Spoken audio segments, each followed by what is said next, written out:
Kennedy Akompreko Agyapong, the member of parliament for Asen Central. Sabrino just declarations are what me and it's some of the arguments and so just for so and Cecil Kachira na Nina no say.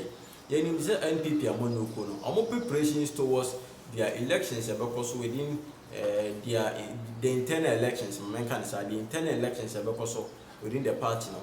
Yenim said it about our date on 4th November.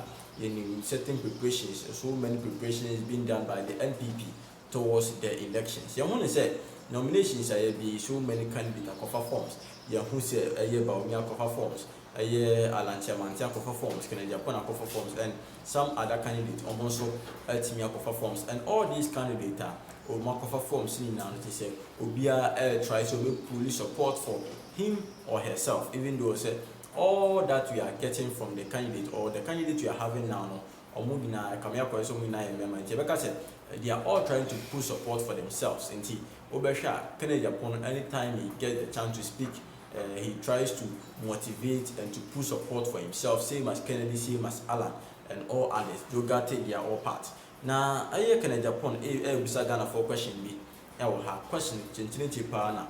Can Agyapong a Busagana for now question I say, or should I say, NPP Amonukuno, you show my Ghana in the history of Ghana in the 4th Republic. There is no government waiting a breaky 8 in the Metrese. O share a Ghana memoya, a bra, ye shall say ye diabato, and a Juma, and I say democracy. There's after every 4 years, you have decided to see about 12 and a new president. All the political parties of Mabano.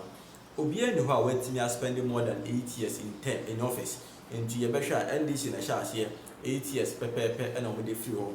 Yabesha, a year NPP, a twaso, John Evans, John Agyapong, and I twaso on 2000 to 2008, a honso, and I almost a J to move from myself. For NDC, almost 2008, South 2016, by 2 different people. They did John Evans, Fifia Tamios, and John Dramani Mahama, almost and I take you on. From 2012, from 2008 to 2016, and now the NPP free 2016 about 2024, and we are hoping say in the year 2024, but a new candidate, and if possible, at least you maintain the party in office, a NPP. Name of Ghana for some Peninsula, make certain changes. Now, can I upon it? I say, or share a NPP 8 young person will break here. Some of the candidates and say allow more contest and who are these candidates or come specifically or can Dr. Hatch Mahmoud Bawumia Dr. Hatch Mahmoud Bawumia specifically or can or why will NPP take a risk by allowing Bawumia to contest for the presidency? And NPP more Abraham say yeah for Bawumia and now contest for elections in the presidency abra or no Kennedy Agyapong Ewohono.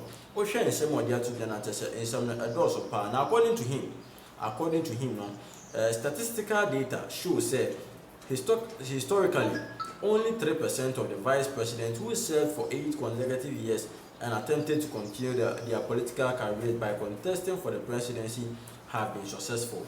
There is also the time Ghana independence in the year 1957. Kwame Nkrumah late Obeji to me the Emma or my Ghana or Ghana a democratic state, independent state. From that time, a vice president in Yano, or vice president in Yano, a 3% per and almost me 7 for 8 years as answer to us. Just it's me a president, a whole lot, so many people, and now award the intentions after being vice president, so meeting a president, and then United Team 5 or you say, brother Bawumia are performing well in this role as the vice president. Global economic downturn, and a Russian-Ukraine war. Shashanina Amanyoma at me at Shem Kakra. Name presenting Bawumia as presidential candidate would be a risk move by the NPP. On one case Bawumia, the Bawumia or one of modern, and on one so it is due to certain external factors. One example is a Russian-Ukraine war. and not affected the economy. Minimum presenting Dr. Bawumia to lead the NPP to the victory, to breaking the 8, and no one said at least a risk kakra, because I'm sure not presenting Bawumia and Yoma Aquagen, some which say some of the doors, papa. I say so nobody is a threat to me. They say all candidates contesting the elections, no being who are a threat at the market of Agyapong.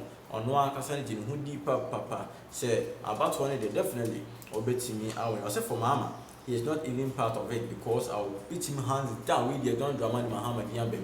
We need a kind of say NPP no John Dramani Muhammad Ediam P. Was it John Dramani Muhammad here or what temptina to say obey Nashua see King and now there's all in the contest but obey be that or put hands down. I say I will beat Muhammad hands down because he has failed the North. Also, when you bring the vice president, I'll beat him hands down.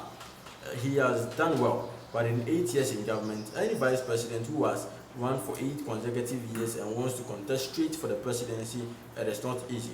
Only 3% in the world have been able to win in an elections. 3%. There's a way and somewhat to go. So why would NPP take a risk like that? Where your question was answered, beside NPP and say that is why I've decided to come in. That is why I've come in. Dr. Bawumia is a fantastic man, but the global downturn and Russia-Ukraine war made every government unpopular. So why do you want to take a risk like that? It is not about English. We are all getting down to work, he said. In an interview shared by Oman channel, Agyapong dismissed any emotion of feeling threatened by other potential candidates. He argued that he would defeat all candidates who would be his competitors in the general elections. Meanwhile, the 10 flag bearer hopefuls who have picked forms in their nominations to contest the elections in the race next away and somewhere. Can I Japan or to Yamamu or comment section so high in the news?